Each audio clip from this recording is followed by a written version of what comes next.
best camera in the phone, you may have the best sensor in the phone, but without a powerful processor, you will not be able to pick up all the detail to process it to create a good picture quality. Most of the devices out there, or the commercial phones out there in the market, use the CPUs to do all the processing. And but we here at Qualcomm, we have a separate chip or a DSP just for doing the audio processing. It's our hexagon DSP, which is part of the Snapdragon 820 processors. And what it does, it basically has a separate module just to do audio processing. So whatever you speak into your device, we try to give minimum delay or minimum lag between what you're saying and what is being outputted from the device. Deliver immersive 360-degree and low power consumption VR experience in the year of 2016. So some of the features that this prototype have here are the 4K display at 60 frames per second. That's 60 frames per second. 60 frames per second. That's 2K by 2K per eye. 4K. 60. Yes. The movie you see in theater is usually 30. So now it's 60. And it also has a 360 degrees future video. So later you try, you can just turn it around for a full circle 360 degree and you can see it's still maintaining a 6 FPS, 60 FPS. How about the refresh rate? Refresh rate? 60 Hz. 60 Hz. Yes. And another, we are proud to announce that the motion to photon latency is less than 18 milliseconds. So the motion to photon latency is defined as the time needed for a user movement to be actually reflected on the screen. So it's like you tilt the head until you truly see it on the screen. That's what we call motion to photon latency. So if the motion to latency is greater than 20 milliseconds, it will easily cause motion sickness. So here in this VR, we are able to control the motion to photon delay below than 18 milliseconds. Let's say I use it somewhere, it's really easy. I go on and log into the APG website from any computer, okay, using my username and my password. So let's log on just to give you the full. So I go to the website with my username, my password. Okay, now I can see my device, I can see when it was last online, and I can also lock the device. And as soon as the device gets locked, and this is the real difference from any other similar solution, we lock it at two different levels. So one level is the software level, as you can see.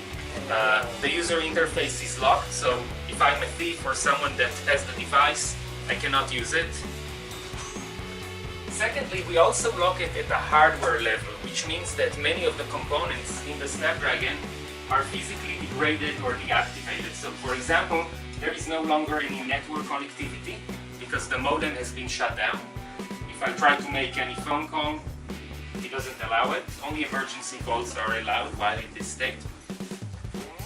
But still, if I reclaim my device, if this is truly my device, it's very easy to unlock it. I just go to the unlock phone, and now it tells me, okay, log on to the APG website, prove that you are the owner of the phone, and get a PIN code. I get a PIN code. I didn't even choose this PIN code, it's automatically generated.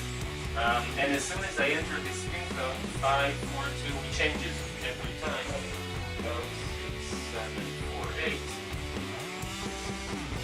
The device will come back to life as if nothing happened, and all my information, all my data, it was all protected.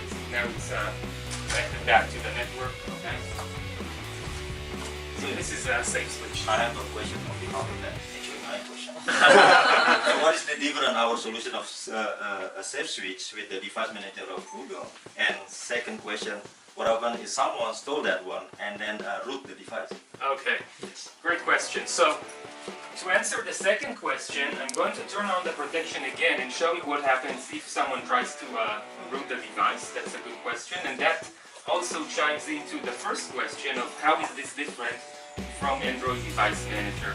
So I'll just reactivate the protection, show you a live proof of the protection that we had. The main difference, going back to the first question, is that we not only protect the device in software, but also in hardware. As you saw, for example, we deactivated the modem automatically. So this is the hardware level of protection. Another level of protection that we have is against rooting, okay? And against many other kinds of attacks where you try to remove the protection software. Okay, so this technology enabling the user to hear the hi-fi audio, high quality audio without using the input, but just using the two front speaker. Okay, that's not good. Oh, that's nice. Saya juga baru dengar.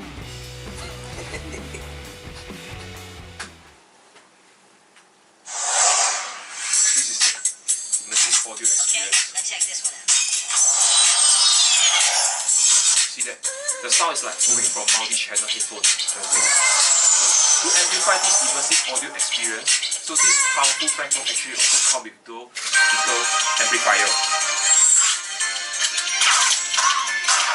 The GPU is going to be an important part of our story, the 820 story, because of VR, because of new 3D technology that's coming out. All of that will require good graphics performance and good power, like power consumption in terms of graphics performance, because some of these experiences like VR, we talked about how taxing it is, how much power it consumes. You need a processor, you need a GPU that can handle that load in terms of performance and power efficiency. So the Adreno 530 addresses all of that.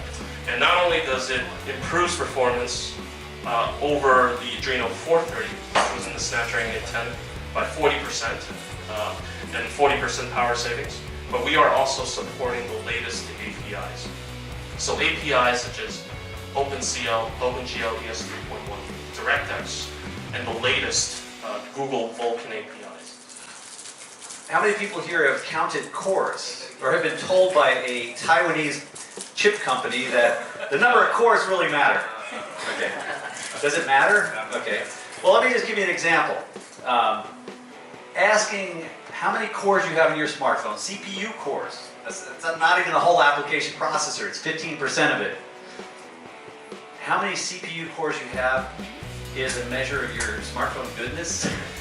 Is like asking how many cylinders you have in your car and asking which car is faster, a 4-cylinder or an 8-cylinder, and not even asking how much the car weighs, if you're pulling a load, if you're on a racetrack, you're on a 35-kilometer-hour country road stuck behind a slow truck. Well, you got to ask all those questions. Okay, so I'm going to give you a cartoon. So this 8-cylinder car, this is the octa-core. So he's asking, how many cores did your CPU have? Oh, I got 8. Okay. So which one's faster? We got this clever V4 driver, who, by the way, gets much better gas mileage, aka battery power, battery life. Asking, how many lanes does your LTE have? Okay, this is one example, right? This guy's driving on a 2-lane road, 220 megahertz carriers. You put them together in a device, that's called Category 6. Anyway, our famous, infamous octa-core competitor is very late in LTE. We've had Category 6 for several years now. We have Category 6 across 3 tiers of products.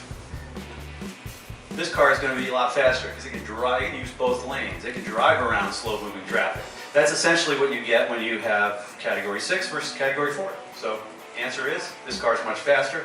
That has V8. It's consuming a lot more power and not giving you much benefit.